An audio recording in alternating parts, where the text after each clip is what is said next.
గురుగారితో మాట్లాడదాం. గురుగారు నమస్కారం. శ్రీమాత్రే. గురుగారు, కార్తీక మాసంలో మాస శివరాత్రిని ఎంతో విశేషంగా జరుపుకుంటూ ఉంటారు. మరి ఈసారి ఈ పవిత్రమైన మాస శివరాత్రి ఎప్పుడు వచ్చింది? ఆ రోజు మరి పూజా విధానం ఎలా ఎలా ఉండాలి? శుభముహూర్తం ఏదన్నా ఉంటే తెలియజేయండి. అలాగే ఆ రోజు శివుడి అనుగ్రహం పొందడానికి ఏదైనా అద్భుతమైన రెమెడీ ఉంటే మా కోసం తెలియజేయండి. తప్పకుండా తెలియజేస్తాను. ముందుగా ప్రేక్షకులందరికీ శ్రీమాత్రే నమః, శ్రీ గురుభ్యో నమః.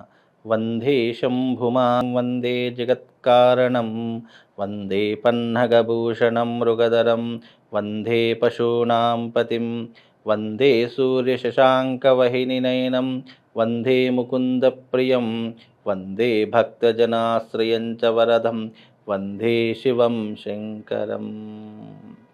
శ్రీమాత్రే నమః. అయితే మాస శివరాత్రి మహాశివరాత్రితో సమానమైనటువంటి శివరాత్రి మాస శివరాత్రిగా చెప్పడం జరిగింది. ఈ మాస శివరాత్రి రోజున అత్యద్భుతంగా చేయవలసినటువంటి కొన్ని క్రతువుల గురించి ధర్మం మనకు ఆదేశించింది. ఏంటి అంటే, మాస శివరాత్రి రోజున కార్తీక మాసంలో వచ్చే మాస శివరాత్రి శివపార్వతులు సంచరించేటటువంటి అమృతమైనటువంటి ఘడియలు కాబట్టి ఆ సమయంలో శివపార్వతుల కళ్యాణం చేయడము, ఆ రకంగా శివుడికి ఒక అభిషేకం చేయడము, అలాగే శివునికి సంబంధించినటువంటి యజ్ఞ యాగాదులు క్రతువులు ఆచరించడము, ఆ రోజున ఎస్పెషల్లీ స్ఫటిక లింగార్చన చేయడం అనేటటువంటిది అత్యద్భుతమైనటువంటి వైశిష్టమైనటువంటి అంశాలు ఈ కార్తీక మాసంలో.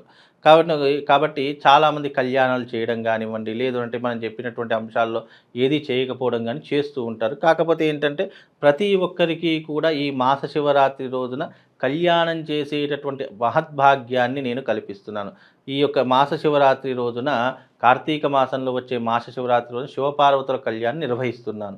ఆ కళ్యాణంలో తమ గోత్రనామాలు మీరు రాయించుకునే ప్రయత్నం చేయండి. వాళ్ళు రాపించినటువంటి గోత్రనామాల మీద, వాళ్ళ పేరు మీదుగా శివపార్వతుల కళ్యాణం చేయించి వాళ్ళకు ఒక స్ఫటిక లింగాన్ని వాళ్ళకు ప్రసాద రూపకంగా ఇస్తాను. ఆ స్ఫటిక లింగాన్ని ప్రతిరోజు పూజించుకునే ప్రయత్నం చేయండి. ఎందుకంటే ఒక్కొక్క యుగంలో ఒక్కొక్క లింగానికి ప్రాముఖ్యత చెప్పడం జరిగింది వేదం నందు, శాస్త్రం నందు.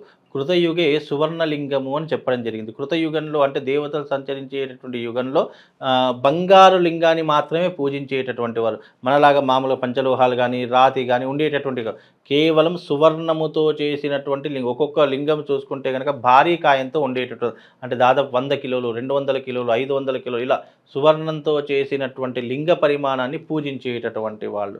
ఇక కృతయుగం అయిపోయింది, త్రేతాయుగం ప్రారంభమైంది. త్రేతాయుగంలో ఏ లింగంతో పూజించే వాళ్ళంటే మణికర్ణికా లింగము అని చెప్పేసి ఉంటుంది. లేదు అని అంటే కనుక ఈ యొక్క రత్నాలతో పొదిగినటువంటి నవరత్న ఖచ్చిత లింగాలను పూజించేటటువంటి అవకాశం త్రేతాయుగంలో ఏర్పడింది. ద్వాపర యుగానికి వచ్చేసరికి స్ఫటిక లింగాన్ని పూజించడం జరిగింది. ఇక కలియుగానికి వచ్చేసరికి మట్టితో చేసినటువంటి ఒక పార్థివ లింగాలను పూజించడం అనేటటువంటిది ఆనవాయితీగా అంటే ఒక్కొక్క యుగానికి ఒక్కొక్క లింగాన్ని పూజించేటటువంటి వారు. అత్యద్భుతమైనటువంటి లింగం మన ప్రతిరోజు మట్టితో చేసిన లింగాన్ని పూజించలేము.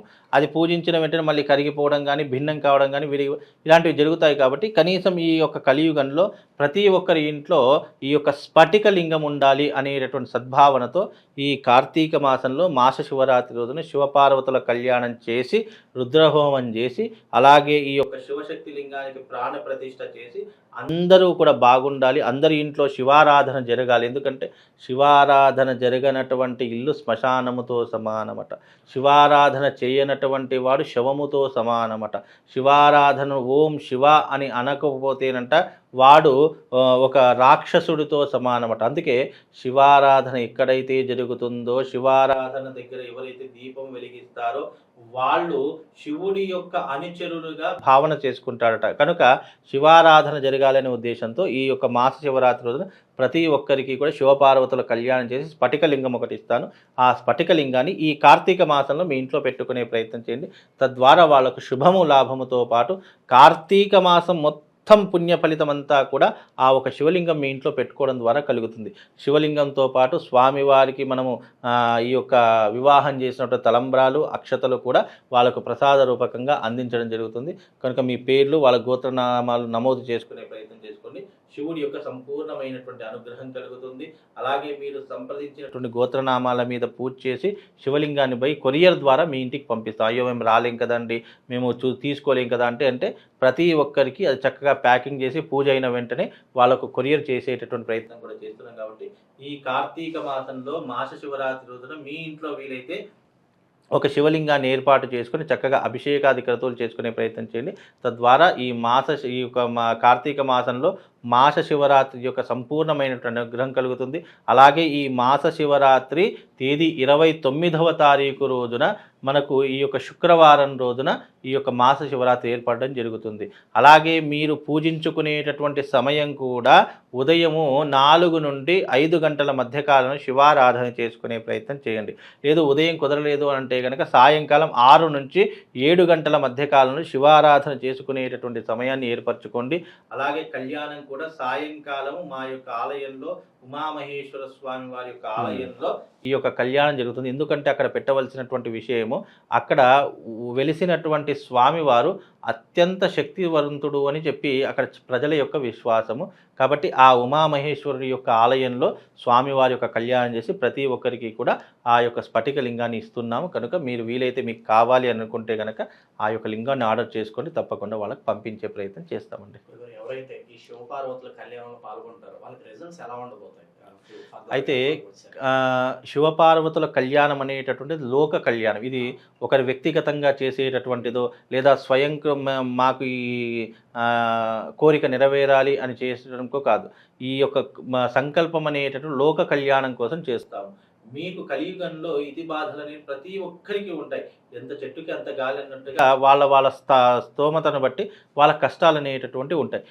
ఉదాహరణకు వివాహం కానటువంటి వారు, సంతానం లేనటువంటి వారు, రోగాలతో వ్యాధులతో ఇబ్బందులు పడుతున్నటువంటి వారు, అలాగే అప్పుల బాధతో బాధపడుతున్నటువంటి వారు, అలాంటి వారు ఈ యొక్క శివపార్వతుల యొక్క కళ్యాణంలో వాళ్ళ గోత్రనామాలు సంకల్పం చేసి ఇలాంటి కష్టాలు జీవితంలో వాళ్ళకు ఉండకూడదని చెప్పి సంకల్పం చేసి వాళ్లకు ఈ యొక్క స్ఫటిక లింగాన్ని అందించడం జరుగుతుంది.